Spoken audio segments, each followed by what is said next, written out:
Um, y'all, if y'all can see me, I've never been live before, so I don't really even know. Um, I've never seen like the buttons on this or anything, so I'm not really familiar with it. But I'll just wait for people to get on. Hey, y'all.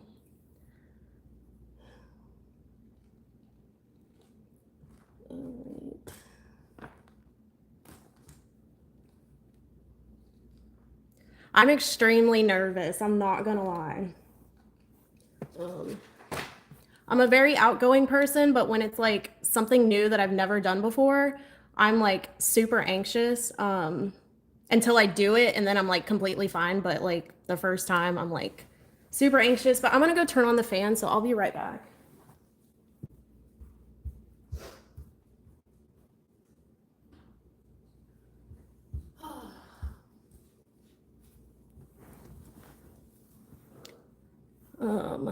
Let's see. So this word,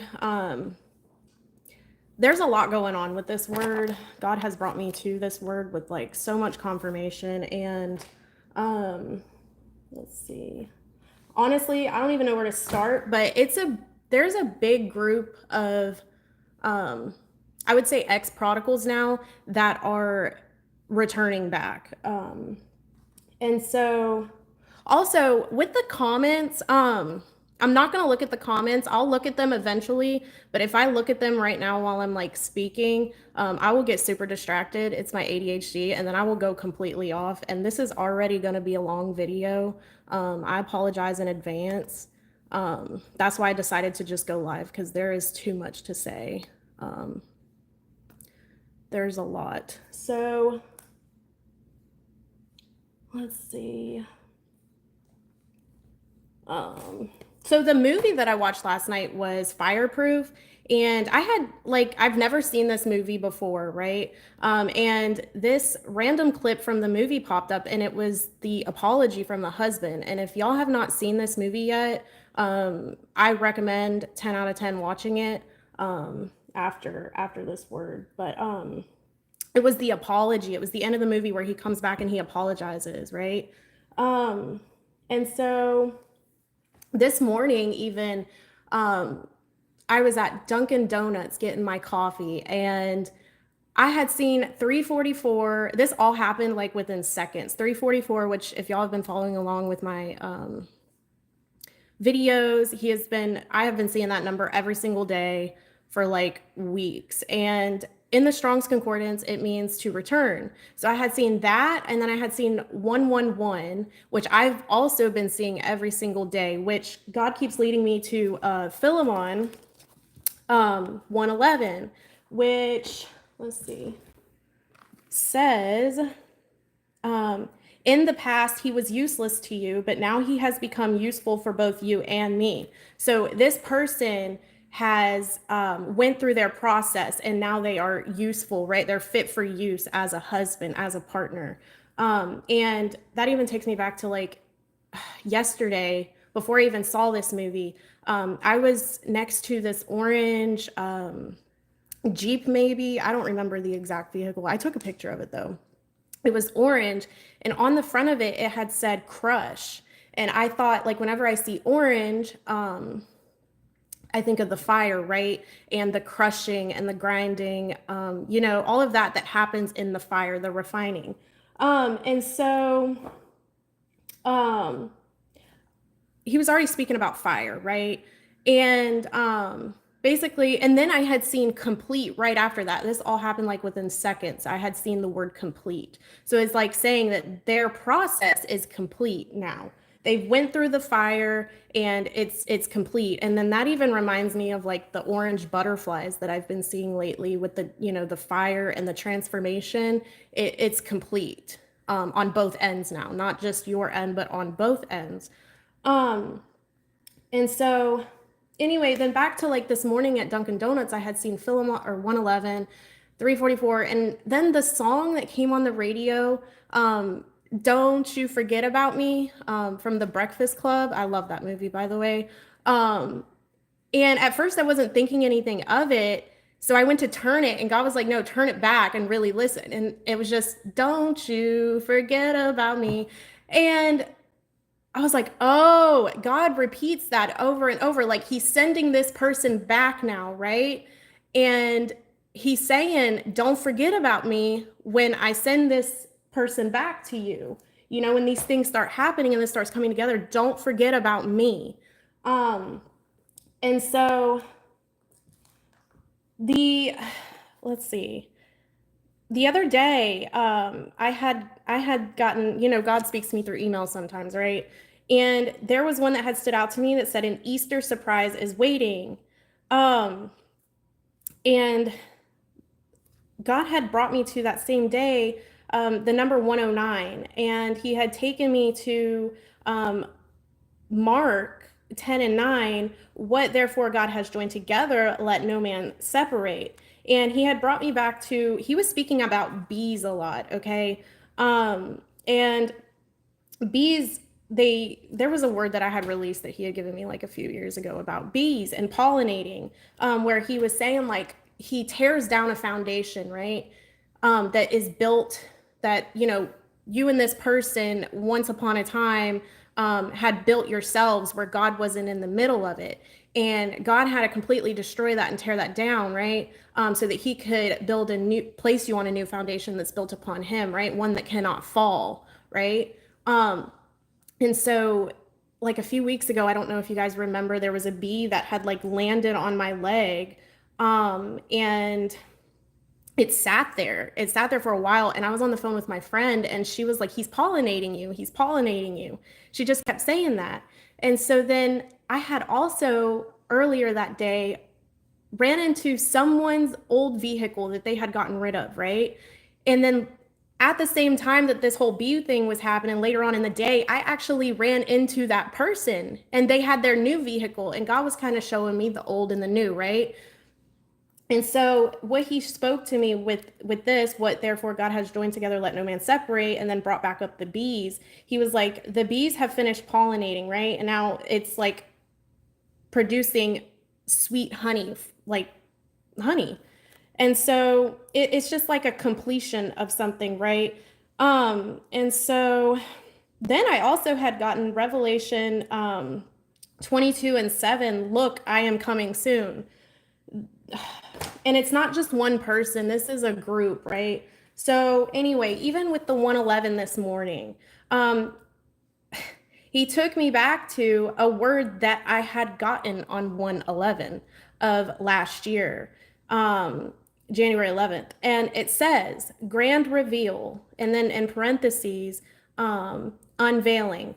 The renewed relationship and prodigals that have been cleansed and purified back to the original condition, intended from the beginning, made new like it never even happened. And I swear I just put out a word yesterday that said it would be like it never even happened, if I'm not mistaken. And it says the gift, the payment, the return. And that goes back to where I had put something about, oh yeah, so I'll get to that. It says express delivery, they are coming home. The troops, like ex-prodigals, are returning from battle, hitting the ground running at last. So, yesterday, along with the crush, the orange, the fire, right, the completion of the fire, I had also seen, or no. I got a notification on my phone, and it said ready for your first reward. And then I had gotten that notification at 3:41. And that means in the Strongs to renew, to make new again. But I didn't even notice this notification until 3:44, a few minutes later. Okay. Again, to return. I had also yesterday gotten the number 21, which means to rejoice greatly in the Strongs. And that reminded me of Zechariah 9 and 9, daughters of, let me go to it. Actually, I have my computer in front of me. I can look it up. And also, not to mention, yesterday I was seeing the word king, everywhere. So that also ties into this. Um, Let me see. Rejoice greatly, O daughter of Zion. Shout, O daughter of Jerusalem. Behold, your king comes to you righteous and having salvation, lowly and riding on a donkey, on a colt, the foal of a donkey. Okay, they're coming. And so this is the long part of the word is watching this movie last night. Had I had kept pausing it and pausing it and pausing it because I was writing down because the things that they were saying was so relatable. Even like in my situation, I have never related to a movie more throughout this journey than I did with this movie. And so y'all, I will read the comments. I said that just a few minutes ago. I don't want y'all to like think I'm ignoring you, but I'll read the comments in just a little bit because if I stop and I read them throughout, my brain will get so sidetracked and this will be like a 5-hour live and I can't do that. So the beginning of this movie, right? Something immediately stood out to me, and this phrase, right? This wisdom comes back around full circle at the end of the movie, and basically, the husband in this movie is a firefighter, right? And so he he's a firefighter, and she works at the hospital. And so in the beginning, though, it's two firefighters, and I guess one had left their partner in a fire, right? And so the guy says, "You never leave your partner in a fire. Now give it some time and then give him an apology and make it sincere."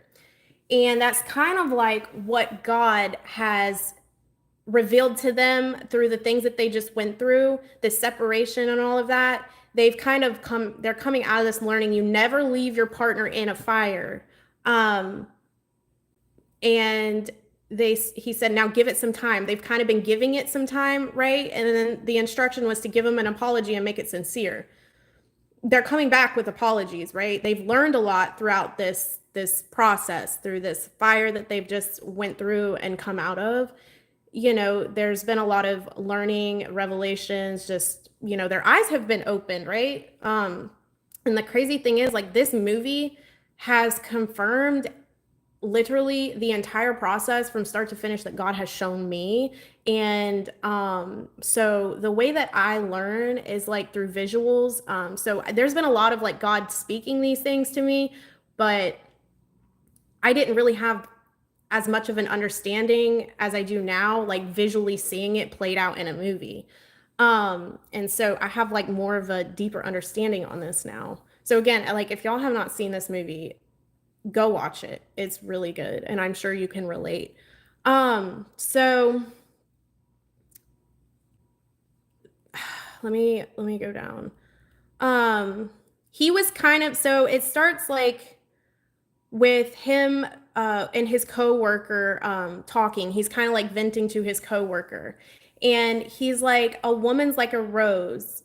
He's telling this to the husband. A woman's like a rose. If you treat her right, she'll bloom. And if you don't, she'll wither.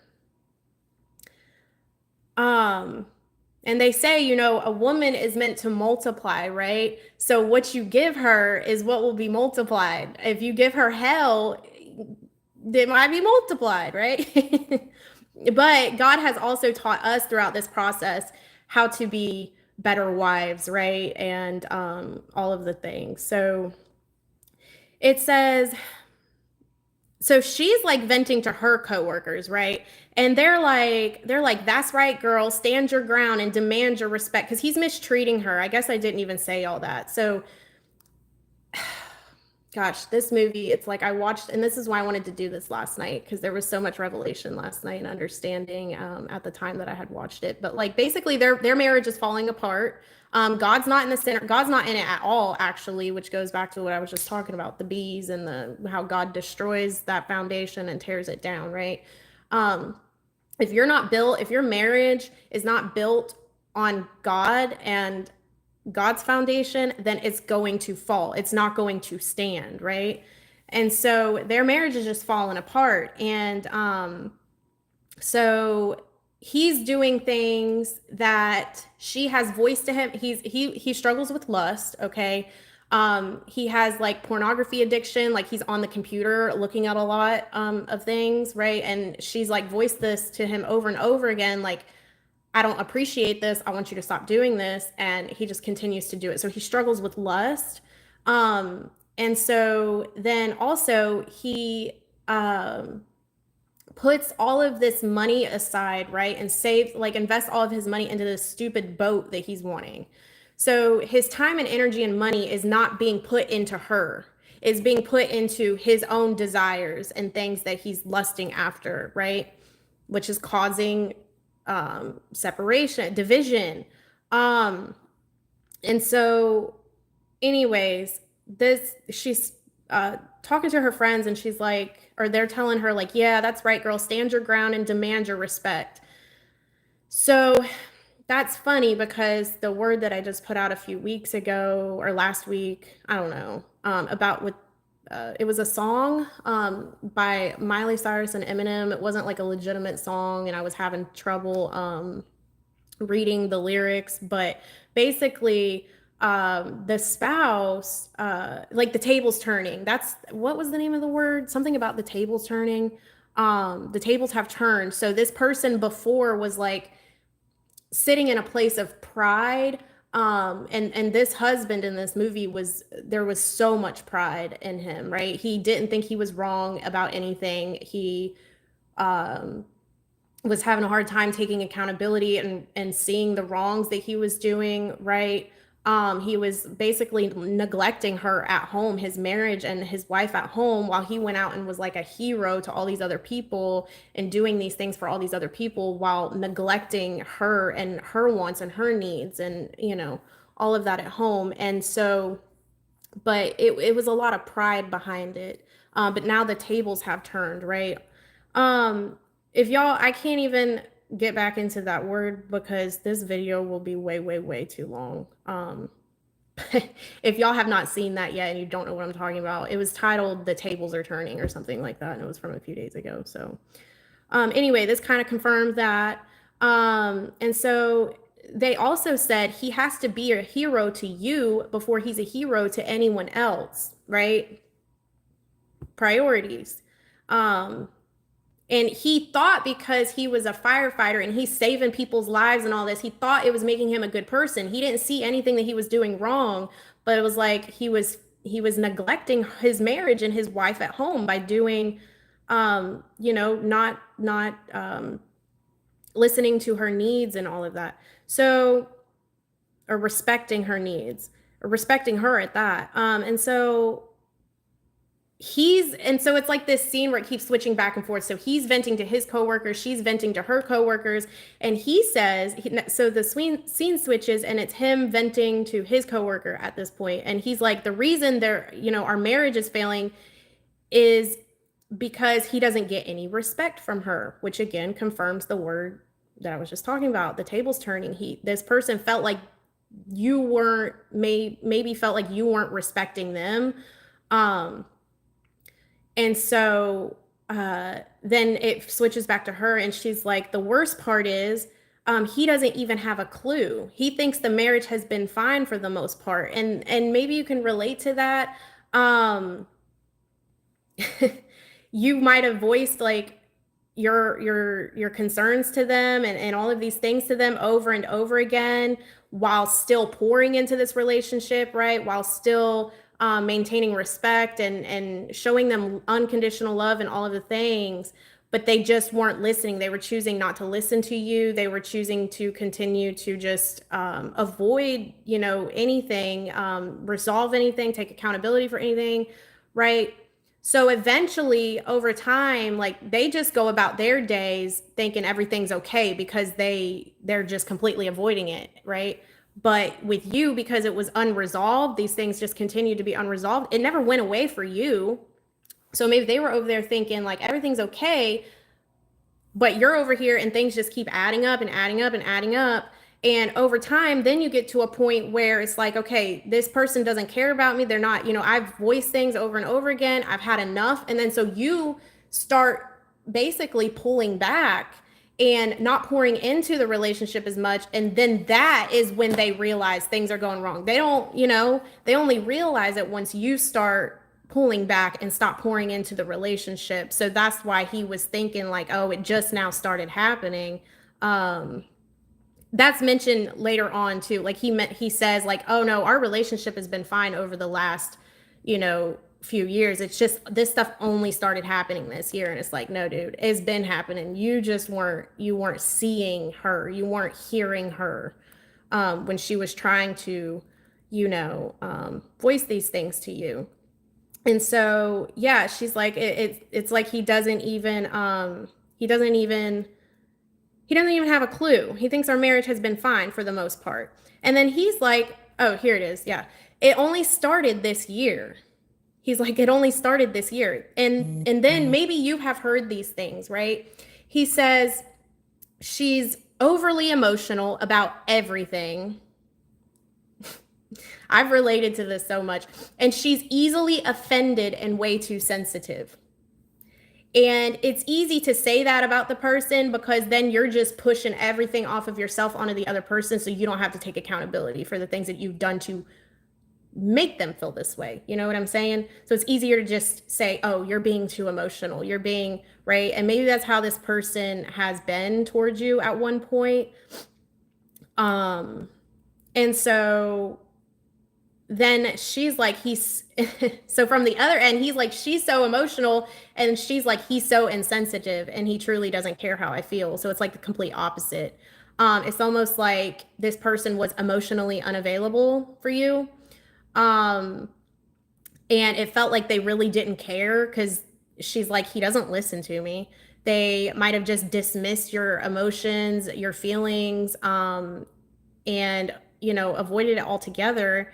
And she's like, even if I say it over and over and over again, like he doesn't hear me. And then that's when he's like, she starts nagging me. And I don't know, maybe you've heard that too. Like they may have, anytime you voice something to them, it's like, oh, you're just nagging me. You always got something to say.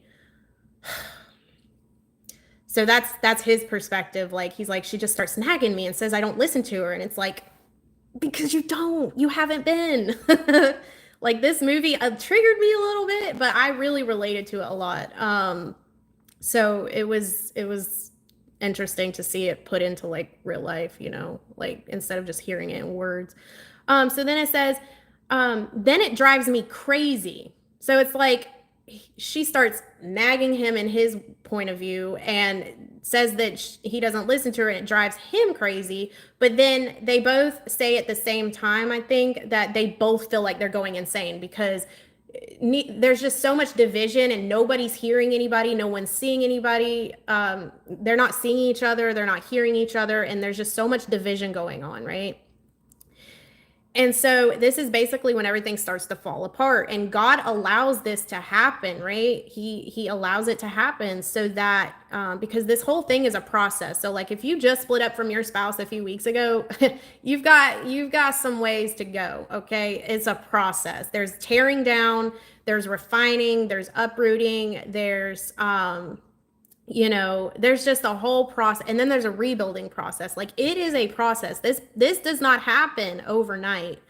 And so it says, she said the husband is saying she doesn't understand my needs, right? And they just both feel completely incompatible at this point. There's so many, differences between them now. They're just not seeing eye to eye. And then it's funny because I can relate to this too. He's like, she's probably whining to her friends, making me sound like a criminal. And then his friend is like, so you think it's past the point of no return? And he says, I don't have a reason to return. And that's the pride. And that goes back again to the word about the tables turning. So, there's a lot of pride. You can't find a reason to return because you're sitting in a place of of pride. And so his dad calls him basically and he's asking him like how things are going between them. And he's like, no, Dad, I think it's over. She says she wants out. And his parents basically ask how long it's been going on. And he's like, I don't know. We've had our arguments, but it's like every time she walks in the door, she's upset about something. And it's like, yeah, because you've went so long neglecting her and neglecting her needs and all of the things. So yeah, it's like it gets to that point where you're fed up, you're done. You're like, there's nothing, you've tried everything that you can try. You've went in circles with this person over and over again, and you've exhausted yourself, and there's nothing left, you're tired of trying. It's like one-sided. This person may have breadcrumbed you, and you just got sick of it, right? And you felt like there was no choice but to leave or but to pull back. And then it's easy for this person to just be like, yeah, they want out, so I'm not gonna chase them. I'm not gonna do anything, like, and that's the pride, right? And let me see. It's easier for them to not have to put in any work, right? Or take accountability. So they just put it off on you, like, oh, well, you don't want to talk to me. You're the one that wanted to leave. You're the one that is like, no, I didn't. I tried all that I could do, and I never wanted to leave. I never wanted to stop talking to you, but you gave me no choice, because there was like give, but there was take, but there was no give, right? It was very one-sided and breadcrumbing. And so, it was easier for them to just say, well, no, this is what they want, and they want this, and so whatever, it is what it is. But that was pride driven. They had the wrong heart posture, the wrong intentions, and so his mom basically says, like, have you given her a reason to be upset? And he's like, I could have saved 2 people at work, but if I'm not doing the dishes, I'm a horrible husband. And so maybe this person thought, like, I do all this stuff. I work and I bust my butt and I do X, Y, and Z, but you're not appreciating those things for me. But it's like, yeah, you do all this stuff for everyone else. You could go to work and you can do all this stuff for your coworkers. You could do all this stuff for your job. You can prioritize your family. You can prioritize your friends. You can do all this stuff, but then you forget about me. You breadcrumb me. So yeah. And so his mom basically tells him, like, your wife needs help at home. Like, she needs you. Yeah, you got a job, but like your first priority should be her. And she needs your help at home too, right? It's not just about your job. And so he gets defensive, right? He starts getting defensive with his mom, and he's like, I'm not the problem, she is. So he just doesn't want to take accountability, right? He doesn't see himself as doing anything wrong. And he's like, she's so he starts talking about his mom, right? He gets super defensive with his mom because she holds him accountable in ways, right? And he's like, she's always trying to fix me, but I'm not broken. And so maybe even you can relate to that. Maybe you tried to tell your spouse, help them with certain things, and they're just like, I heard this a lot, like, you're not a psychologist, you're not my counselor, you're not, and it's like, I don't think I am. I'm just trying to help you. So then his dad says, son, if you're looking for a perfect mother, I'm afraid to tell you that you won't find one out there, but she's a good woman and I love her. If you're trying to find a perfect wife, if you're trying to find a perfect partner, there is never going to be one. Nobody's perfect, right? But God. And so you just got to he loves her. He loves his mother past her flaws and all of the things, right? He knows she's not perfect, but he loves every part of her. And he's like, and I love her now more than ever. So his parents have actually went through this process in this movie. Okay. They went through this process and came out of it. And so he's helping his son now. So his dad basically says, have you not seen changes in her over the last few years? And he's like, yeah, but you've put up with a lot, Dad, in the last few years. And he's like, I'm glad you didn't split up, but I would have understood if you had. And his dad's like, well, you know how we did it? And he's like, the Lord did work in us, the both of us. And he's like, the Lord, he's like, you're giving credit to God. And he's like, um, what does he says? He's like, why does that bother you? And he's like, you've always believed in God. And as I was writing this, it kept switching, like, it kept typing out a God. So it was like, you've always believed in a God. And I kept erasing it. I'm like, no, that's not what I'm trying to type. But God was like showing me through that. Maybe some of these spouses have said that they have a relationship with God and they know God and yada, yada, yada. But maybe they didn't believe in Jesus, right? They believed in a God, but it wasn't really God, like Jesus, right? And so he's like, maybe there's a God out there. Or even like maybe they just drifted away. Maybe they did have a relationship with Jesus at some point, right? But they might have just drifted away. I mean, they did. That's the whole prodigal thing, right? They were running. And so some of them knew God and some of them didn't. But regardless, they've been running. And it says, there's a God out there, but he's not interested in me and my problems. And his dad says, I disagree. I think he's very interested.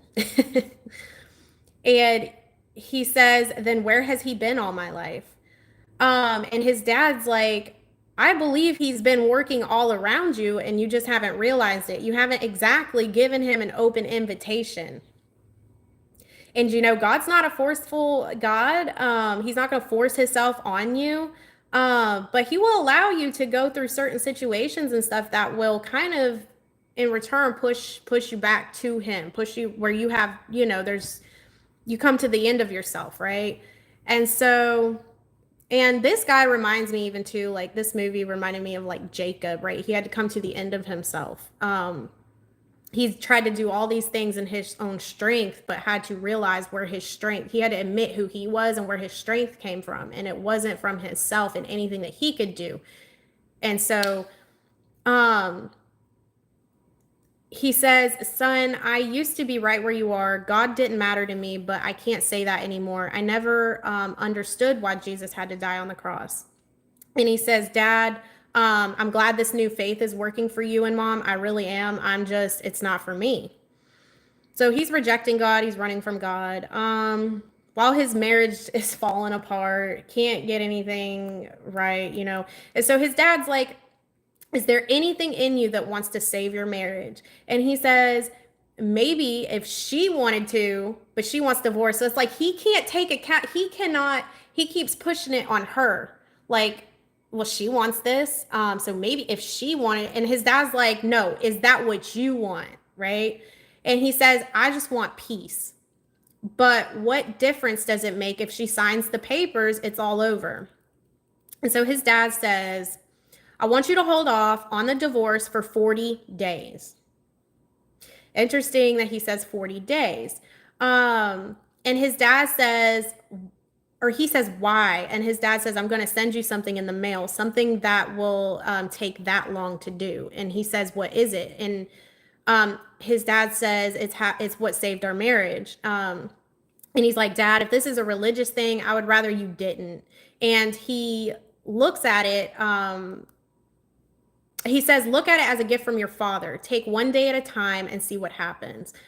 And so the 40 days is interesting. Obviously, Jesus was in the desert for 40 days. And the devil was tempting him. This was like a trials and tribulations. The number 40 represents trials and tribulations. And it takes me back to a dream that I actually had when my spouse and I had first started, like that everything started getting destroyed and everything was falling apart. And in this dream, it was basically things were not being completely shown. Like basically this is when, and this ties into this with the Babylonian kind of exile. The Lord showed me that he chose to go back to this place, right? That was considered his exile, his Babylon, okay? And he left me in this dream. He went back, he checked out, he went back to this, right? And this was all spiritual. It was never in the physical. It was something spiritual, like up here and in here. And he went back to that, right? And he left me in this dream with $40. He left me in the fire to go through the trials and tribulations and stuff by myself, right? And that's where I was being tested. So he's off running, doing, sitting in pride, all that for, I don't know, about, at this point, I don't even know how, it's been a couple years. And so that was when I was going through my process. I was going through the fire, right? And I was going through the trials and tribulations and the testing and all of that while he was just off doing whatever. And so I guess in his Babylon, right? And so now the tables have been turned, right? And so this time, the tables have been turned. I don't want to speak too much on it, but it kind of tied into this. I was like, wow. So then it's basically this book that his dad gives him for 40 days. And on each book, it has on each page in this book, it has a Bible verse. And it basically shows him how to show unconditional love to his wife. And that is something else that we learn while we're in this process too, is on both ends, is how to love unconditionally, right? And at least in my situation, there has been 2 separations. Okay. The first one, it was me learning how to show him unconditional love, right? How to reach out and encourage him and just be there and pour into him and into the relationship while expecting nothing in return. And but now the tables it's flipped, right? So, and this is the second separation. Then it goes to him basically telling his coworker, right?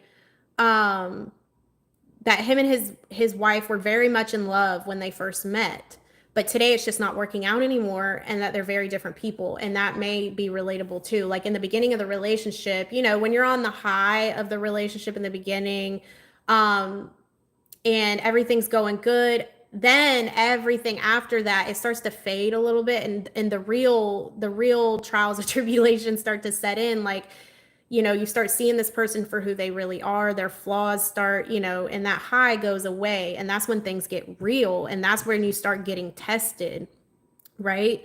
And it feels like there's a lot of differences, but again, going back to you should never leave your partner in the fire. This is teaching you, like, those things are going to happen. Those things are going to come. Love is not a feeling. Love is a choice. And so you can't allow circumstances to make you just run away and give up and all of that. This is teaching you how to suffer for Christ, right? And how to just love people unconditionally, just like Christ did, right? It's teaching you to walk like Christ and to love like Christ. And so he basically talks about feeling indifferent with his wife, right? And the guy takes a salt and pepper shaker, and he's like, salt and pepper are very different, right? Their makeup, their taste, and their color, but you always see them together. So when 2 people get married, it's for better and for worse, for rich or for poor, in sickness and in health. And so before, a lot of people, they go and they get married, but they don't even truly know what comes with marriage, right? You say your vows, but you're not really, a lot of people aren't really truly have a, understanding of what that really means. And so again, this journey that God has taken us on has taught us the deeper meaning of marriage and what it really truly is to love someone. And so he's like, I know that, but some marriages aren't fireproof. Sometimes you get burned. And his coworker is like, fireproof doesn't mean that a fire will never come. It means that when it comes, you'll be able to withstand it. So when that, that triple braided cord is not easily broken, when you are placed on a foundation that's built upon God, you'll be able to withstand anything with this person. But if your relationship, just like it was before you two came to Christ, or this person, it wasn't, it was destroyed. It was literally destroyed. It was burned down. And you couldn't really withstand anything like, that hit you guys. But now that it's going to be built on God, you'll be able to withstand anything, right? And so then he's like, he glues the salt and pepper shaker together, and he's like, you didn't have to glue them together. And he's like, don't pull them apart because you'll break either one or both of them. I'm like, wow, that's good. And he's like, I'm not a perfect person, but better than most. He's still sitting in that, like, I haven't done anything wrong, in that pride, right? But I'm better than most. And if my marriage is failing, it's not all my fault. It's like this person just really had a hard time taking accountability for things, and they were just sitting in this place where they were looking at you like you were their enemy, right? Like you were an enemy to them, like you were against them, but really you were just trying to get them to understand you and to love you correctly, right? But they were sitting in a place of like bitterness and like, resentment and pride and all of those things, which is why they couldn't hear you when you spoke to them, or they couldn't see where you were coming from. Their heart wasn't right. Their heart posture was not right. Their heart wasn't in the right place.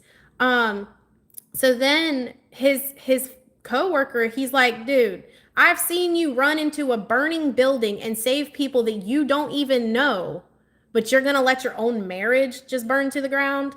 And again, it's those priorities. Like they feel like they've just been puffed up in this place where they're just like, I'm such a good person, and I do this and this for this person and that person, and I do all these things. But it's like, yeah, sure, but like you failed to tend to your wife and your relationship and your marriage, and so he's like, then he starts getting offended when he said that, and he's like, you're my friend and I've allowed you to speak freely to me on this job. Don't abuse it. He like shut the conversation down because, he doesn't want to hear it. He doesn't want to hear anything that he could possibly be doing wrong. He doesn't want to take accountability. So then day one, right? Day one of this book says, don't say anything negative to your spouse at all. If temptation arises, don't say anything. It's better to hold your tongue than to say something that you'll regret. Be quick to listen, slow to speak, and slow to anger. James 1:19. Okay? That's what he is to do on the first day. So he goes and he attempts it. She's not having it. She just, she walks out irritated at him and just leaves, right? And he's like confused. And so then day two, it's difficult to love when you feel little to no motivation, right? Love in its truest form. I think I messed up on these words right here because this doesn't make any sense. Love in its truest, since it's not based on emotions and feelings, but a determination of to show thoughtful actions where there seems to be no reward. Unconditional love. He is going to basically learn how to, even when you don't feel like it, when you don't feel like waking up and loving this person, you are to do it anyways, right? Even if this person is not reciprocating those things. They might have a bad day, right? Or whatever the case. But you're still to show them love, right? And even if there is no reward in return. And that, again, like that's something that in my process I had to do. And I was so mad a lot of the time. I was hurting. Like I had my days where I was throwing my fits with God. I'm like, I'm not doing this anymore. I don't want to do this. I got so mad even once that I like went to take I'm not gonna lie, I went to take all of my books that he had ever, like all of the stuff that he has given me, It's 111 right now, I think. All of the books that he had given me, where I had written all my words and all that about all of the things that were to come, and all the work that he said he was going to do. And I went to like throw them away. I was giving up everything. Throughout this process, like it was hard, but it showed me a lot and I learned a lot, right? And so then the instruction for that day was, in addition to day one, um, trying to hold your tongue, right? Say kind things, and if you don't have anything nice to say at all, don't say anything. In addition to doing that, also do at least one unexpected act of kindness. So he makes her coffee, right? And she looks at it and she's like, I don't want any coffee. And she like leaves to go to work. And so he gets so angry. He takes the cup of coffee and he throws it down the sink. And then he takes the whole pot of coffee and he just throws that down the sink too. But the reason why he was so irritated was because it was that heart posture. He was still expecting something in return, right? And he didn't really know what true unconditional love was, and so that's why he was really having a hard time with it. And so then day 3 was, whatever you put your time, money, and energy into will become more important to you. It's hard to care for something that you're not investing in. Like, along with day 1 and 2, buy your wife something that says you're thinking of her today. And so he goes to work, right? And he's on the phone with this florist, right? And I'm gonna be honest with you, I've experienced this, and I have discernment, and I just know certain things, okay? And I can relate to this. We'll just put it that way. I knew things without knowing things, all right? And so he's like on the phone with the florist, and he's like, how much are the chocolates? How much are, oh, he wanted to do flowers, but he wanted to put chocolates with it. And he's like, oh, $50. I can't do that. He's like, you got something cheaper that you can throw together? And they're like, he got it down to like $25. And then he's like, oh, how much would it be to like add a bear in there or something, like a teddy bear? And he's like, oh no, take that off. I can't do that. So he basically got her the cheapest set of flowers that he could get. Although remember, he's putting all of his money into this stupid boat. And I don't know, maybe the girls online, the websites that he was looking at, potentially, like that's where his time, money, and energy was going into.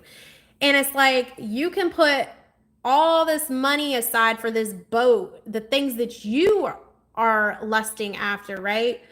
But put the bare minimum into me. And it showed because she goes and she tells her friend, she's like, yeah, he got me these little cheap, pitiful flowers to try to, like, you could tell his heart wasn't in it. You could tell he really didn't put any thought into it, any effort into it. You could just tell.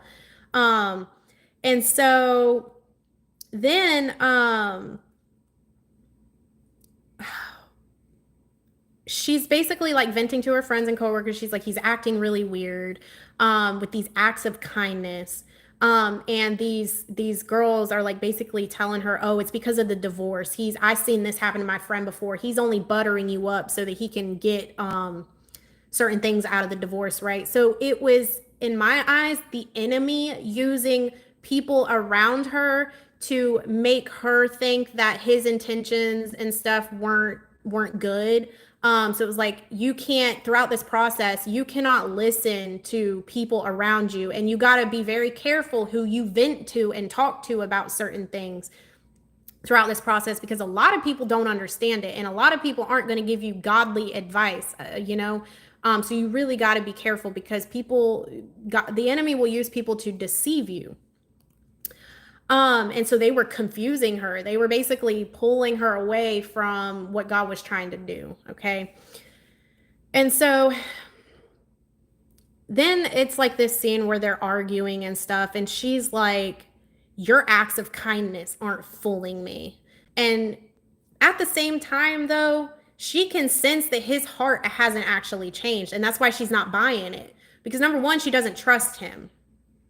But two, you can tell when someone's heart is in it, right? And his heart was not in it. It was like he was doing the bare minimum of things yet again, like breadcrumbing her, just giving her the bare minimum without any thought or true effort in it. And you could tell that his heart was not truly in it. And so she wasn't being receptive to those things, and she's rejecting them. And it's funny how the tables turn, because now, before he was rejecting her, but now it's like the tables have flipped and now she's rejecting him. And so she tells him basically, because he's like, you're not honoring me, you're not respecting me. And she points to the computer, because mind you, he hasn't changed this yet. He hasn't stopped looking at these women yet and all of that stuff. So again, his heart hasn't truly changed. His actions haven't changed. Not only that, but I've noticed at this point, he still has not taken accountability for the things that she's addressed. He still hasn't given her an apology on those things. And he still hasn't changed anything. So like, you're demanding respect, but you haven't done any of those things. Again, relatable. And she's like, she points at the computer and she's like, there is nothing honorable about that, right? And so then the scene switches and he calls his dad and he's like, it's not working, Dad. I've been doing everything that it says and she has completely rejected all of it. And his dad says, son, this process takes 40 days, not 4. And he's like, well, what's the point of going down a dead end road where it's not going anywhere? And his dad says, you don't know that yet.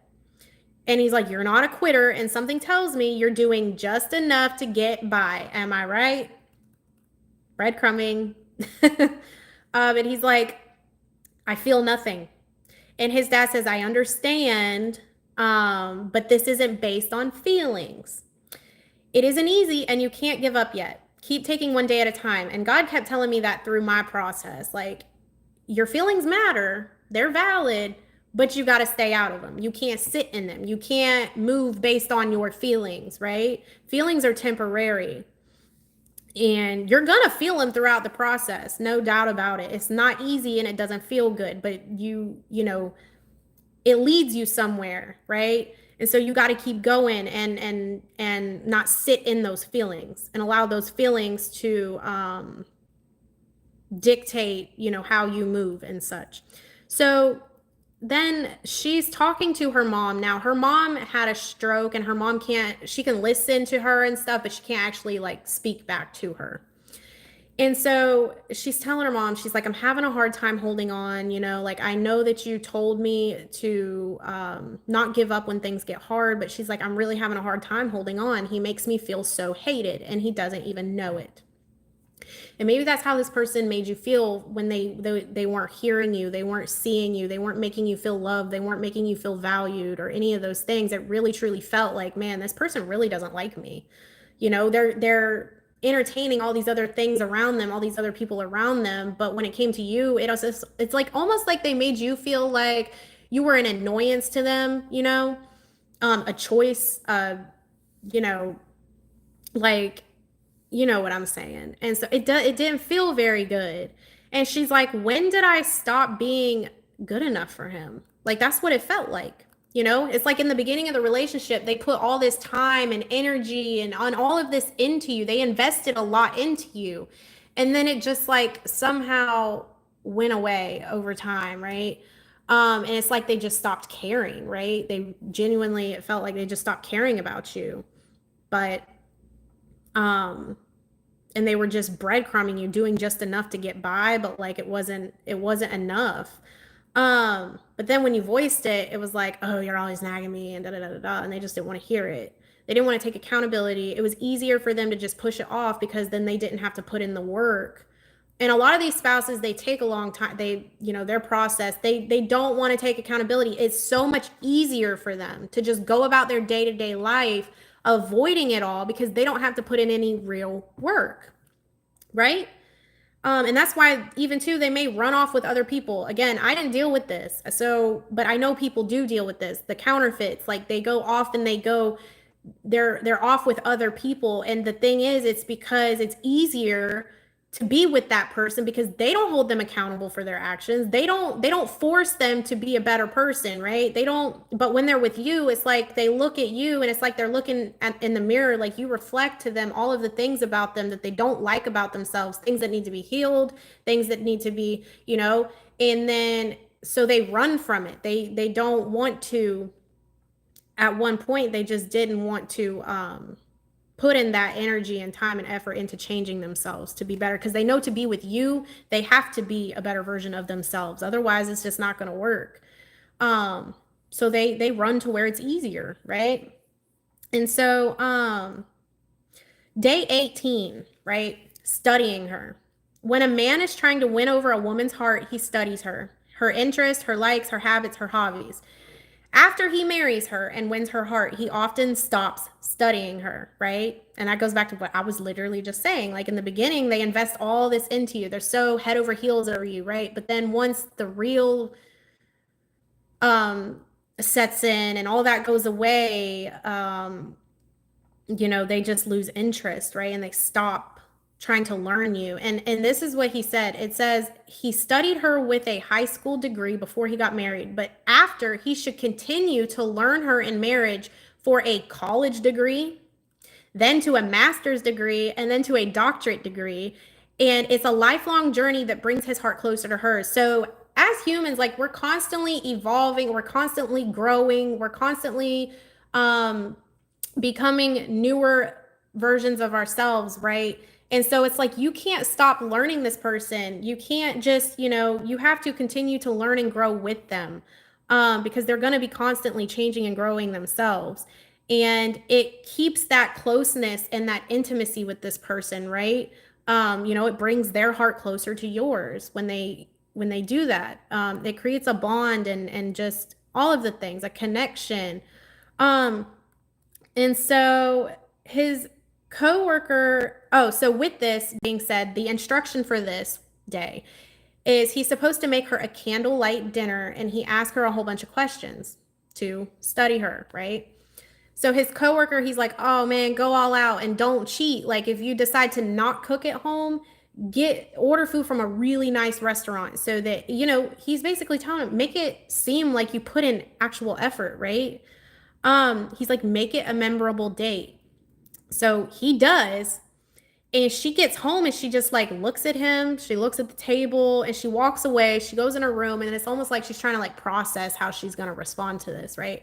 She goes back out and she's like, what are you doing? And he's like, maybe I'd like to have dinner with my wife. And she's like, let me be real clear with you about something. I do not love you. So that was just like a stab, right?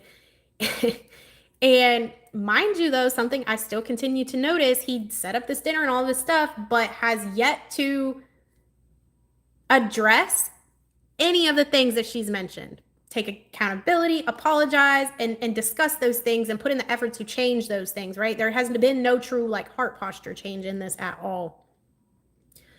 So then I wrote in my notes, maybe I'm noticing at this point, maybe she's rejecting him because he still hasn't had a conversation with her.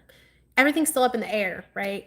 He hasn't taken accountability for his actions nor apologized to her, and nothing he's done has been addressed. So then he calls his dad after this, right?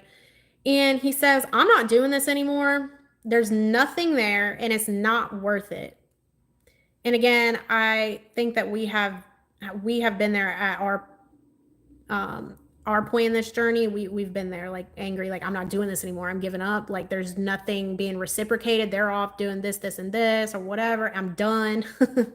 Like wanting to give up. And he's like, it's not worth it.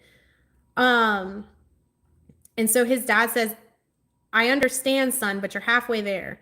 And him not feeling like it's worth it. We've also been there. I think I've been at that point where I just felt like, man, this isn't even worth it. But again, it's that long suffering, right? That steadfastness that God was teaching us not to give up when things get hard, right?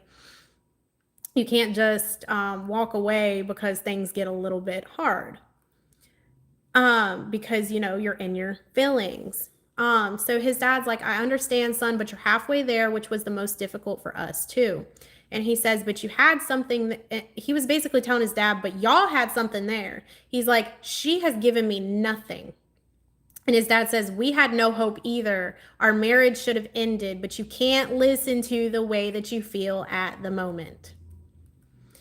And he says, no, she doesn't care, Dad. None of this means anything to her. I've tried. Okay. And so I have to go back up to, I had emailed myself the notes so that I could read them off my computer. So he says, when things get the hardest, it makes you check your motives. And that hit me too. Like, it really does. Are you loving this person based off of selfishness or selflessness? Because it will expose that. It will expose your heart. And so then he asked his dad if his mom gave him a hard time. And he's like, yes, she's, why did this come all the way back down to the bottom? Where did it go? Sorry. He's like, she's not buying any of it. And his dad says, why do you think that is? And she says, why does this keep going back down to the bottom? What the heck? He says, why do you think that is? Like, why is she not buying any of it? And she says, he says she doesn't, his reason, like, he answers and he says, he thinks that she doesn't love him and that she doesn't even like him. He's like, she's ignored everything that I've done. And his dad says, are you reading everything on each page? And he says, you mean the Bible verses at the bottom? No, I told you, Dad, that's not what I need. And so this is where, like, Jacob ties into this, right? He's like, that's not what I need. His dad says, then what do you need? And he's like, I need her to wake up to the fact that we are about to get an ugly divorce and I'm trying to prevent that, but I cannot do this by myself. Again, Jacob reference, like, he's trying to do this stuff in his own strength, right? Not realizing that he's not going to be able to do this. He needs God. And that's when they come to the end of themselves in the process, right? They stop, they give up, they quit wrestling, right? They quit wrestling with God and they come to the realization that, man, you know, I've tried everything that I can possibly do. I can't do anything else at this point. Like, and they have to admit who they are and, you know, where their strength comes from. And that's what's happening at this point in the movie. So his dad says, maybe that's true, but I think you need more than that. And then he's like, Dad, if you're going to tell me I need Jesus, please don't, you know, still rejecting Jesus. I don't need a crutch to get through life. And his dad says, Jesus is more than just a crutch. He's more, he's become the most significant part of our lives. And his dad, he's like, Dad, why do you keep saying that? He's the most significant part. How? How is that? And his dad says, when I realized who I was and who he was, I realized I needed him. Jacob. And he's like, I don't understand. Why do I need his salvation? Am I going to be thrown into hell for what? Because I got divorced? His dad says, no, because you violated his standards. And this is when I was like, this is good. He's like, you violated his standards. And he says, what? Thou shalt not kill. And his dad's like, he says, Dad, I help people. I am a good person. Right? And his dad says, according to you, but God doesn't judge by your standards. He uses his. So this person, like, at this part, they've been leaning on their own understanding and what they think is right. And just, you know, in their doing things in their own ways. Right? And it wasn't working for them. And, you know, they come to that dead end. Right? And so he's like, so what are those? Like, what are those standards? And his dad says, well, truth, love. And he's like, well, I'm honest. And he's like, gratefulness. And he's like, I care about people. I am those things. And his dad says, sometimes. He said, but have you loved God? And he's like, the one who gave you life. He's like, his standards are so high. He considers hatred to be murder and lust to be adultery. And he says, Dad, What about all the good I've done? So this person's still stuck on like all the good that they've done, failing to look at the things that maybe they have fell short in and the lack thereof. And his dad says, son, someone or saving someone in a fire doesn't make you right with God. And again, like this person, they have to return to God before they return to you, because at the end of the day, they might have been running from you, but in the bigger picture, they have been running from God and God's will and calling over their lives. So that is the main reason for this whole process, is so that that's why God chose you, right? To push them back to God, for them to return to God. Because chances are you had went through your process first. You were already right with God. And so God used you for that purpose. The unbelieving wife is sanctified through the believing husband, and vice versa, right? And so he's like, you've broken his commandments, and one day you'll have to answer to him for that. And his dad says, if I were to ask you why you're so frustrated with her, what would you say? This is where it hits him, like smacks him in the face, okay? He's like, she's stubborn. She makes everything so difficult for me. She's ungrateful. She's constantly griping about something. And his dad says, has she thanked you for anything that you've done in the last 20 days? And he says, no. And he's like, you'd think after I did X, Y, and Z for her, she would try to show me a little bit of gratitude, but she doesn't. And he says, when she comes home, she makes him feel like he's an enemy, right? And within the last few weeks, he's bent over backwards for her. He's tried to demonstrate that he still cares about the relationship, and he's taken her insults and sarcasm. But he's like, last night was it. I made dinner for her and did everything I could to demonstrate that I care about her and to show her that I value her, and she spat it in my face.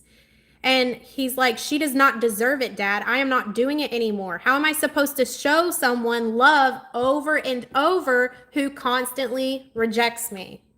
And his dad is like leaning on a cross, and he's like, good question. And that's when it was like that moment. He says, Dad, that's not what I'm doing. That's not what this is about. And his dad says, son, you just asked me, how can you love someone, or how can you show someone love over and over again when you're constantly rejected? And he's like, the answer is you can't truly love her because you can't give her what you don't have. That's why this person couldn't love you in the ways that you needed them to love you. That's why this person couldn't hear you when you were speaking to them. That's why this person couldn't see you for who you were, right? Because they didn't have Christ in their heart. They're going to come back. When they come back, they're going to come back with submitted to God, and God is going to be loving you through them. But he couldn't do that, while they were rejecting him and running from him, right? So he's like, the answer is you can't love her because you can't give her what you don't have. He's like, I couldn't truly love your mother until I understood what love really was. And it's not because I get some reward out of it. I've now made a decision to love your mother whether she deserves it or not. Remember, love is not a feeling. Love is a choice. The world teaches you that love is a feeling, right? But God has taught us through this journey that is completely, false. It is a choice to love someone. Feelings are temporary, right? And so God loves you even though you don't deserve it, and even though you've rejected him and spat in his face. God sent Jesus to die on the cross and take the punishment for your sin because he loves you. The cross was offensive to me until I came to it. And that's when I did. And so maybe even too, like when you were trying to show them the love of Christ, God was having you to, say certain things and just, maybe even give them scripture to encourage them or whatever. And they might get offended by it. I know that happened to me. I would say certain things and he'd just be like, you know, rejecting it completely and getting offended by it when my heart was genuinely trying to just encourage. And so, you know, and so then it says, but when I did, or he said, the cross was offensive to me until I came to it. But when I did, Jesus Christ changed my life. And that's when I truly began to love your mom. And he's like, son, I can't settle this for you. This is between you and the Lord, but I love you too much not to tell you the truth.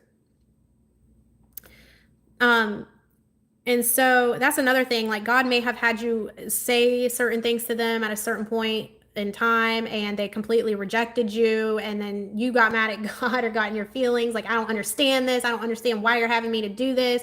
It was for a reason, and God showed me like it was you planting seeds so that later on, you know, those seeds would grow and produce, you know, fruit. You might not have seen that fruit produce at that time, because just because you plant a seed in the ground doesn't mean it's going to automatically produce fruit, but it was for purpose later on. And when God starts to open their eyes and stuff at that stage, like, then they start remembering those things that you said, that all of that stuff starts coming back. So it was for purpose. Even if it wasn't in that moment and you didn't understand it then, you will understand it at some point. And so he's like, can't you see that you need him? Can't you see that you need his forgiveness? And this is where he starts breaking down and he starts crying and just having this moment of the end of himself, right? And he's like, yes. And his dad says, will you trust him with your life? And he accepts Jesus into his heart at that point, you know, the conversion, the Saul to Paul. And so I just posted about that too, recently. And so he basically tells his coworker, so his coworker was a believer in Christ as well. So immediately when he experienced this like change of heart where he accepts Christ and he returns to Christ, right? He goes immediately to this coworker because he knows that he can relate to him now. He's like telling him about his newfound hope and faith. I have a word on that too. And he admits that his heart hasn't been in it up until this point, and he's converted, you know? And so the coworker is extremely happy over this. And he basically tells him that he should stay committed to his wife and fight for her, you know, staying out of his emotions, and that he needs to follow God and seek him for answers. So now he can actually hear that and be able to accept it rather than getting offended and rejecting it. He's now taking these things to heart and actually putting them, you know, there's a heart change happening, a heart surgery. He's no longer rejecting God or the word of God or his guidance. He's all in, and that is a stage 2 that I just released recently, which is crazy. This movie just blew my mind. So day 23, right? So he goes to get on the computer and he's looking at the boat. And then this woman pops up, right? You know, those like women that pop up like chat now kind of stuff. That's kind of what popped up, right? Because that's the stuff that he had been looking at. And so it's like now he's within that 40 days, you know, like Jesus was being tempted by the devil. Those temptations pop up, right? And so now he's being tested. God's allowing the devil to tempt him, right? To test him, to test his heart, to see if he's going to reject this or if he's going to fall into temptation, right? And so he's struggling, like his hands on the mouse, and he's like moving it, and he's like he's fighting this, right? He's fighting the enemy. He gets up, he's walking around, and he's like, man, why is this so hard? And so it's almost like God leads him to go get his book out that his dad gave him and to look at what day it was. And so again, it was day 23, and it says, watch out for parasites. A parasite is anything that latches onto you or your partner that sucks the life out of you, out of your marriage. And they're usually in forms of addictions like gambling, drugs, or pornography. And that goes back to a dream that I even had a few weeks ago about spouses. They're at this point, right? have been at this point and they're rejecting the enemy, and they have laid to rest all of the things that God may have spoken to you that they were going to get rid of, like addictions, right? It could have been drugs. It could have been anything that they were putting in front of you, right? That was taking all of their energy and time and all those things that they were investing in. It gets laid to rest, right? And so it says, they promise pleasure, but grow like a disease and consume more and more of your thoughts, time, and money. They steal away your loyalty and heart from those that you love. Those are the things that they've been, loyal to, rather than what was in front of them, their wife, their marriage, or husband. This could be I say it from that perspective because I'm a female, obviously, but this can be reversed. Marriages rarely survive if parasites are present. So if you love your wife, you must destroy any addiction that has your heart. If you don't, it will destroy you. So he basically makes the decision to take this computer outside, and he just smashes it and destroys it, right? And then I start crying at this part because you can tell his heart has actually changed, right? It's a heart posture change. He goes and he buys her a beautiful bouquet of roses, okay? And he places it in place of where the computer was. And he puts a note with it, and it says, "I love you more." So he's showing her that he is getting rid of those things, right? At this point, and he is showing her that he loves her more than those things now. He's laid those things to rest, and he's getting rid of those things. And I just thought, like, it really got me. I cried like a baby in this movie. I'm kind of glad I didn't go do a video last night or go live, because my eyes were all puffy. I looked crazy. And my eyes are still a little puffy today from crying yesterday, but not as bad. And so then he's at this point now, he's rejecting the enemy, getting rid of things that were not serving him, serving any purpose in his life, in his marriage, serving God, right? Those things are being laid to rest. And so then he has this fire emergency, and he saves this little girl out of this fire. And he calls his dad after all this happens, long story short, and he's like, "Dad, it seems like everyone in the world thinks that I'm a hero," because he was getting interviews all morning. He was saying, he's like, "Everyone in the world seems to think I'm a hero except for my wife." And his dad asked, like, if he's giving up. He's like, "Are you giving up, son?" And he's like, "No, I'm not giving up." So before the heart change, before he returned to God, his priorities were everything was out of alignment, and he was wanting to give up, remember? But now with Christ in the center, and now that, he's having this heart change, and he's being led and guided by God, by Holy Spirit at this point, he's committed. It's like a mindset shift and a heart change, and now he's not giving up no matter what, no matter the rejection at this point. Like, he's committed and he's not giving up. He's learning unconditional love. He's learning how to love his wife unconditionally. And he's learning also to stay out of his feelings. So then, let's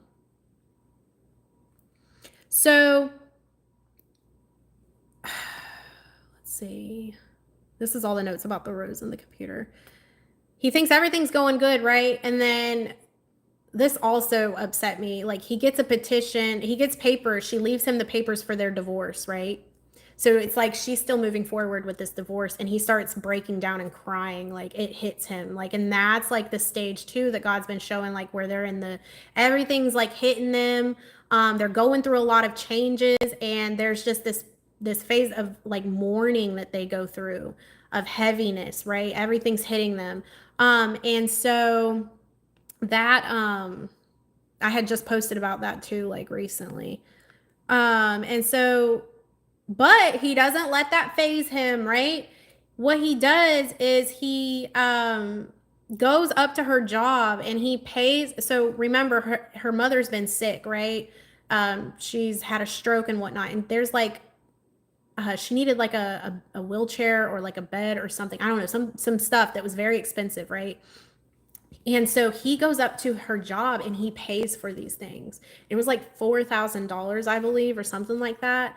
So now no longer is he investing that money and stuff into things that don't matter, like his own things that he was investing in, like the boat and whatnot. Now he's pouring into her and investing money into her, right? So he goes up there and does that. And he's doing it now with the right heart posture.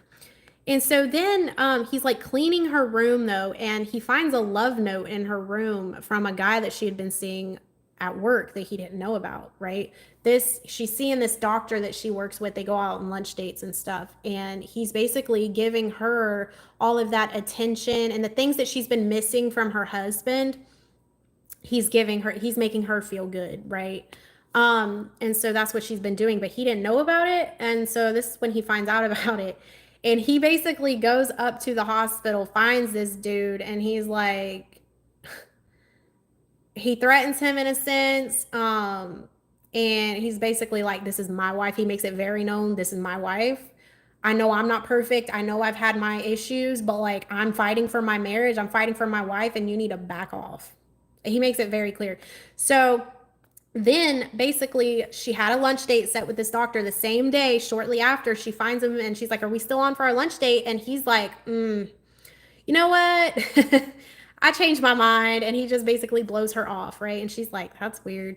So then she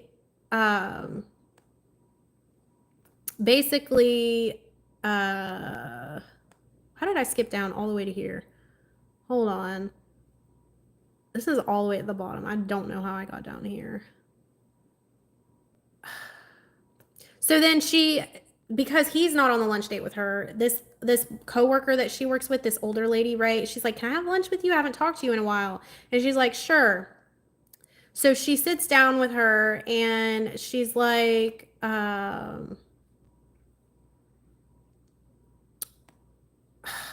it keeps like skipping all the way down. Hold on.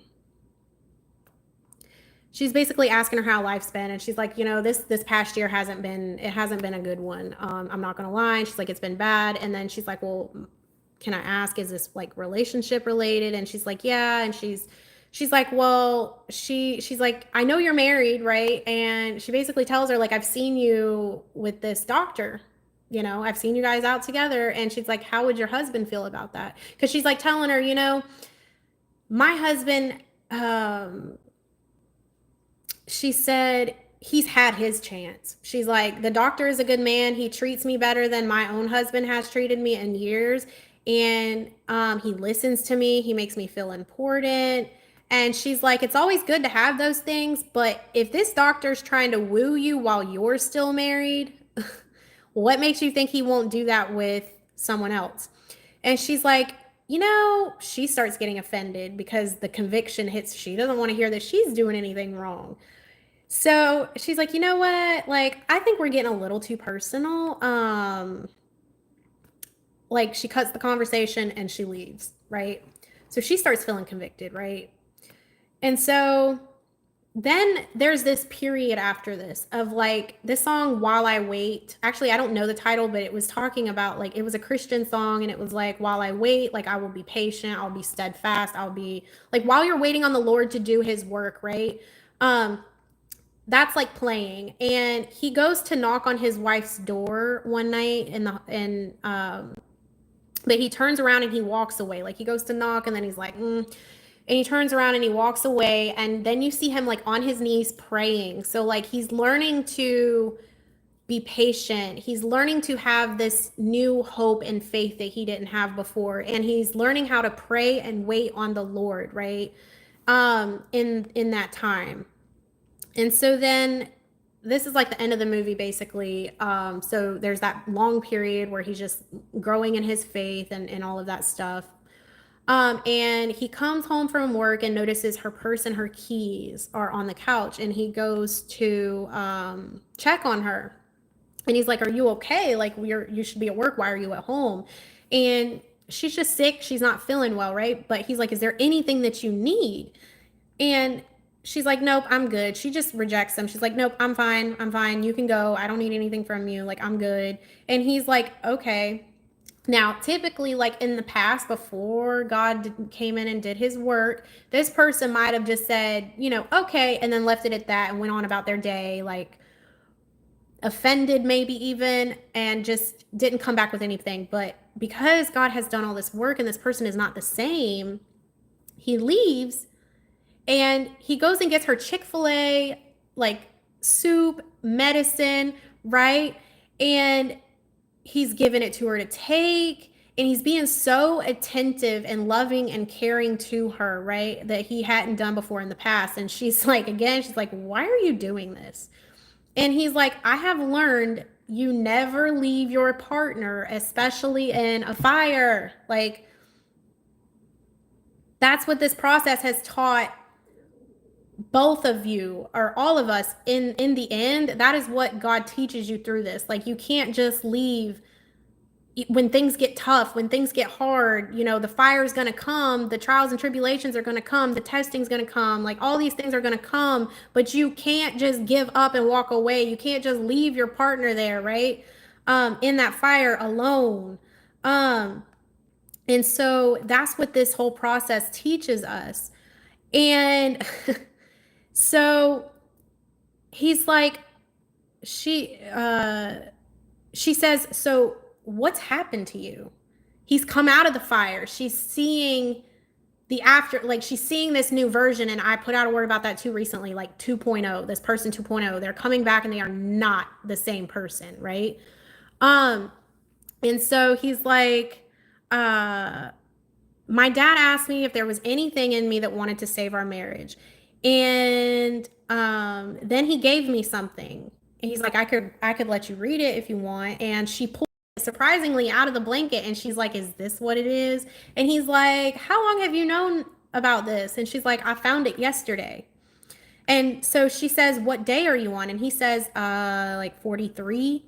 And she says, there's only 40. And he says, who says I have to stop? He's, not going, he's different, he's changed, right? And she says, I don't really know how to process this. This is not normal for you. So she's having a hard time trusting, right? This new version of them. And that's why God had me release that word. It was like reassurance to let you know that when he sends them back this time, they're going to be changed. When they're coming back out of the fire that they've been in, and when he sends them back to you this final time, right? They are changed. They are not the same, and you can trust them, right? They'll actually give you ears that's going to hear what you have to say. They've been delivered. They went through their deliverance, and they've, and they're not going to return perfect. That's another thing to note. They're not going to return perfect. And so you got to really take your expectations too out of how you think it's going to look and how they're going to look. They're not going to arrive perfect, but God said, they're going to be exactly what you need. Okay. And so, so she says, you didn't want to do this at first, did you? So she realized his heart wasn't in it at first. She could tell his heart wasn't in it. He was breadcrumbing her. He was really, doing the bare minimum, right? And he says, no, but halfway through, I realized I did not understand what love was, right? And once I understood that I wanted to do it, and once I understood what love was, I wanted to do it. It was a heart change. So she's like, I want to believe that this is real, but I am not ready to say that I trust you again.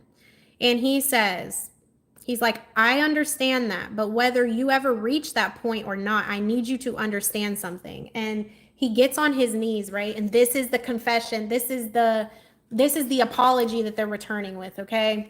Now, it's not going to be word for word, obviously, but this is an idea of what, and it confirms, too, what God had given me.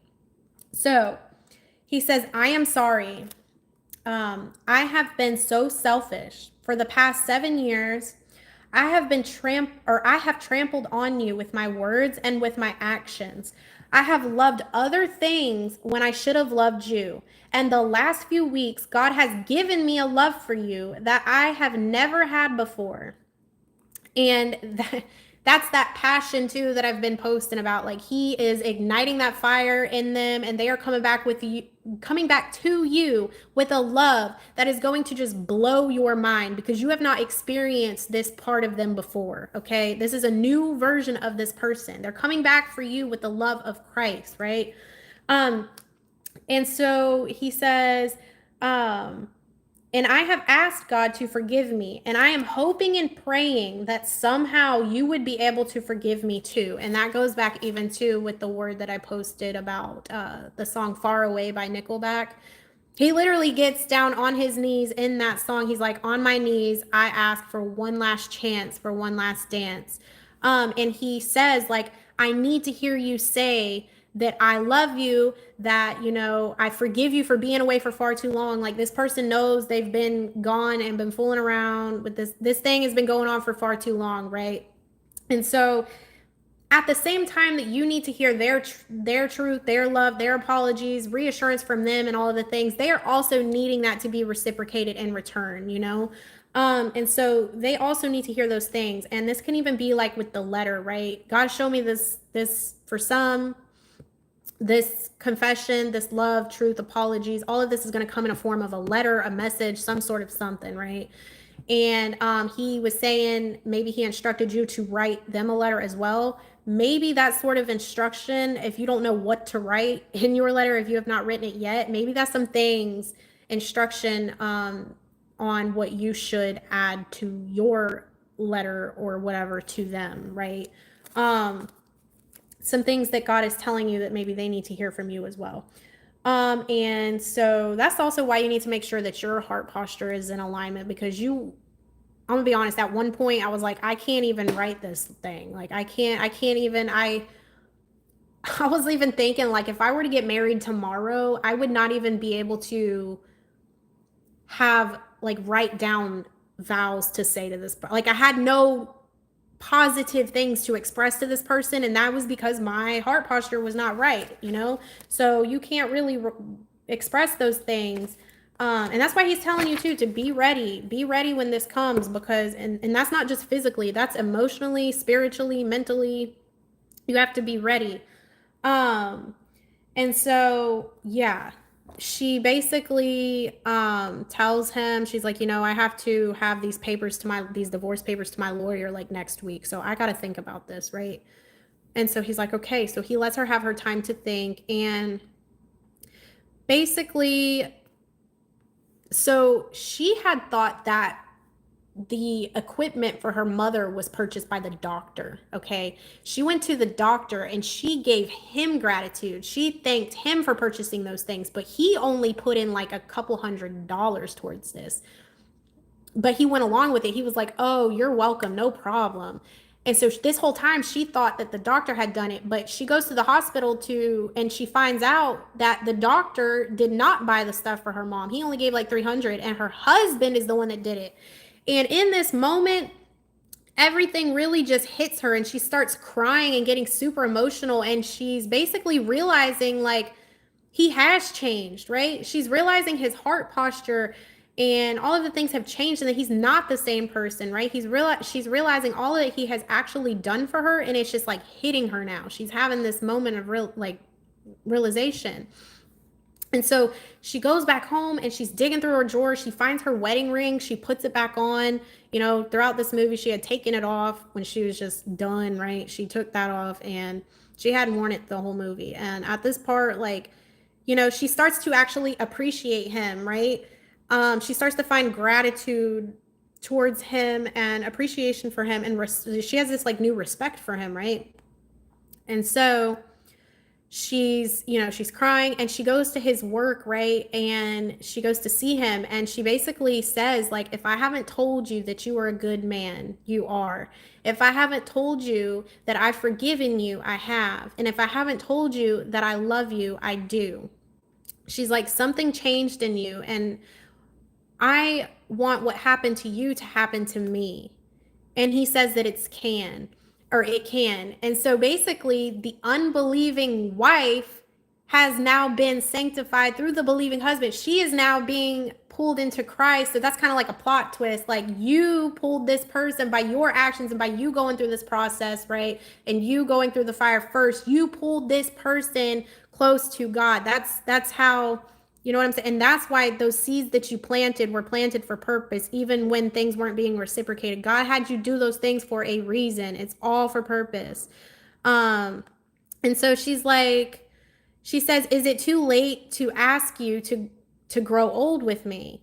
And so they reconcile. This is the reconciliation, right? And he takes her to that cross that him and his dad have been kind of circling around in this park when they go on their walks and talk and stuff. And he walks her to the car, and he's opening her door, like he's just being a gentleman. And that's what God also said, when this person returns back, they are returning back as a true gentleman, a gentleman and a gentleman. And then him and his dad go on a walk, and he's just like thanking him and all of this stuff, right? And so basically they reaffirm their vows at this cross. So they go and they reaffirm their vows, but this time they're vowing as a covenant and not a contract. Okay. This time is built on God and not on man. You know, sacredness and a marriage and a love that is established by God and one that is meant to last for life. Okay. So this whole thing, and then it ended with Genesis 2:24. A man, what is that? I don't know exact. Let me see. So a man will leave his father and mother and be united with his wife, and two people will become one body. So yeah, the apology for this group of prodigals, or, you know, going back to the title, the grand reveal, right? These people are returning back from whatever their Babylon looked like, right? They are, oh, I forgot to mention too, this morning, I had seen the number 114, which in the Strongs means Adon. I believe that's how you maybe say it. But it's basically associated with a group of people returning from Babylonian exile. So that's also how everything was just tying together. And if you got to this live later and you don't even know what I'm talking about, I recommend just even stopping it here and going back and watching it all the way through. Like once it's, I think you could do it now, or you could do it once it's posted. But so again, like this group of prodigals have just went through this whole process, like they were running, they came to the end of themselves, like Jacob. They had been wrestling with God, trying to do everything in their own strength. They came to God, and, you know, Saul to Paul conversion. It's just like everything that I've been talking about and releasing in words as of lately was confirmed through this movie. And it just blew my mind. And so they are, this specific group is returning. Like they are coming home. And this even goes back to homecoming. Remember the word that I posted about homecoming? The Lord was giving them the strength to, you know, just run through this, right? Run through these bases so that they hit a home run, and they just, you know, have the strength to hit each base and to come home. I don't know if y'all remember that, but that kind of just also ties into this. So again, like the grand reveal, the unveiling, you're about to see it with your eyes, the renewed relationship, and prodigals that this relationship, this marriage, this covenant, it's been cleansed and purified back to the original condition intended from the beginning, made new like it never even happened. The gift, the payment, the return, express delivery, they are coming home. The troops, prodigals, are returning from battle, hitting the ground running at last. So, and God's, you know, again, like the song that came on this morning, don't forget about him when they return, okay? Remember God. And what is that scripture? Where does that come from?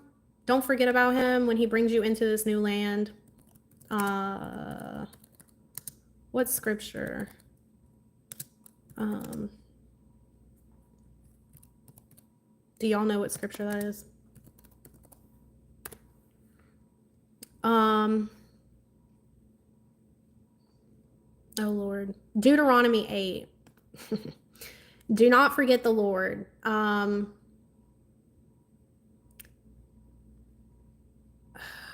is it?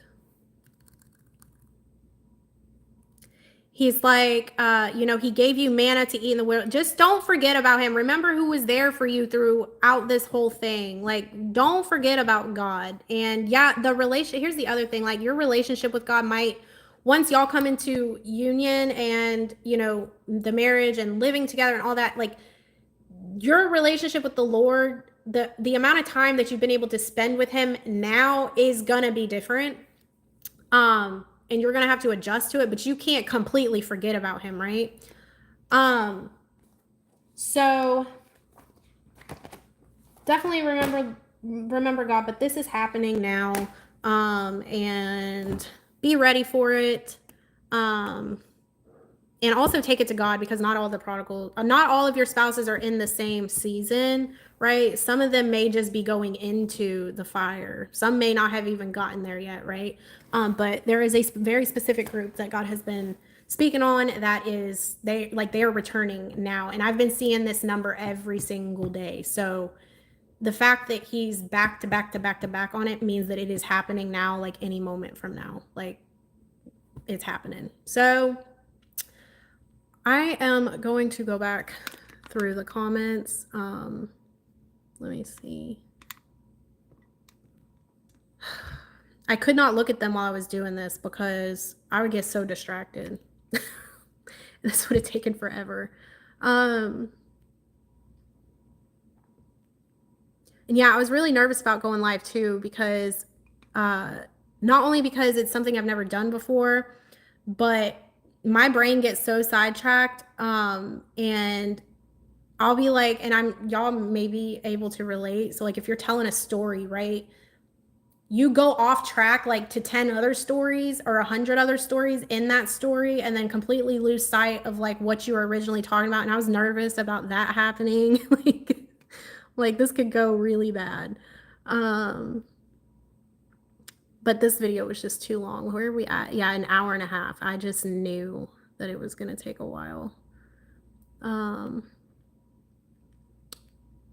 Yeah, the Mufasa or the Lion King, I still haven't gotten full. I'm going to have to sit on that today. But I will say that after I made that post the other day, I was sitting in the bath, and on my tiles, I have tiles around my wall in my bath. And I was having a vision, and it was like I was seeing Mufasa, and then I was seeing Simba, and he was like carrying him, and then it would like switch, and Simba was like growing. Each time I saw a new vision of Simba, he was like grown a little more. He was like getting older. I don't know. There's something to it. I just have to really sit on it. I haven't gotten the revelation on it yet.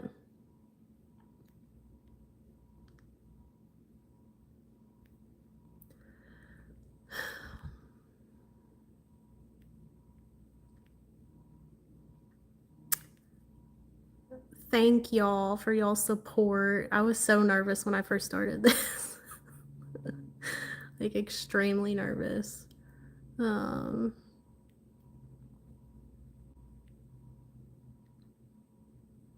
movie was Fireproof. Definitely, again, like, go watch this movie, because I'm sure I've seen a lot of movies that remind me of this journey and stuff, but this one really hit like home for me.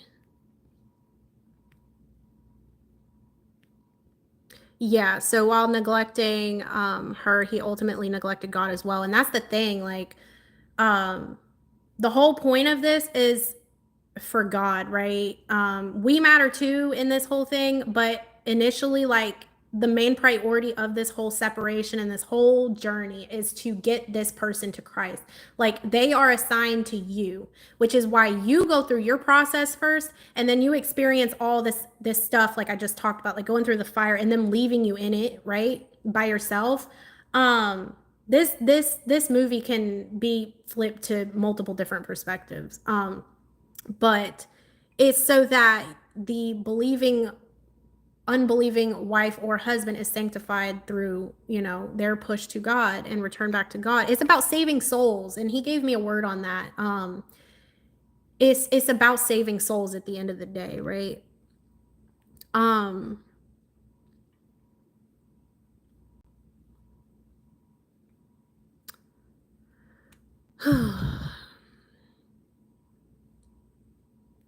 Ego, yes. Very egotistical.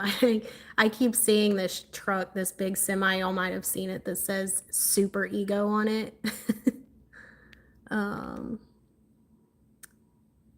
God bless you, Danielle. Let me see. It's like not letting me. How do I go down?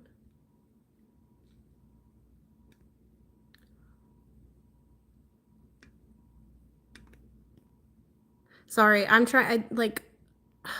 What happened? I was trying to scroll down the comments. Someone said,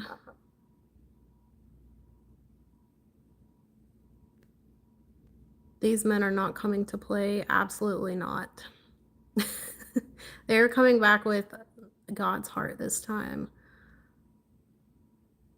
There's a lot of comments. I don't know that I'm going to be able to go through every single one of these.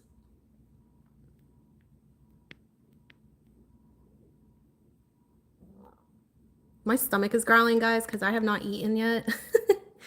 If you can hear it, that's my apologies. Can you speak on your words about Beauty and the Beast? I had a dream about Beauty and the Beast the other night.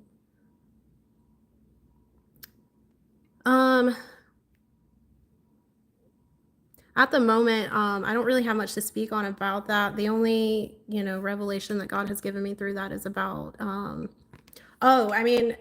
that kind of ties into this too, because through your actions and all of the things that you have done out of obedience, like I've been saying throughout this video, even when it didn't feel good, even though you might have been rejected and all of those things, like, because you did all of those acts of kindness and showed unconditional love to them, even when they didn't deserve it, even when they were rejecting it, they weren't receptive to it, it helped alongside with God's unconditional love for them to deliver them of their, pride and all of that. And they're able to set aside their pride.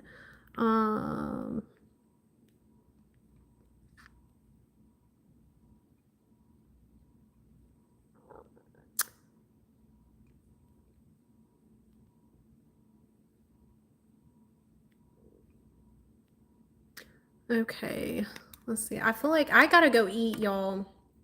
My stomach's growling and I'm really hungry. I gotta go eat something.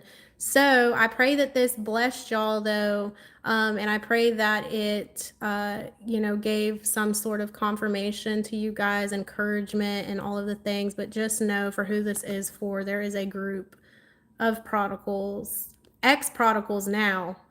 They've already returned back to God, so now it's time for them to return to you. They're coming, they're hitting the ground running, and so, yeah. And if y'all missed it, like I said, I've never been on live before, so I don't know, does this automatically post? I'll try to post it. Hopefully it posts. It should post. I don't know if that's something I have to do on my end, but yeah, I've never been live, so I don't know how this works.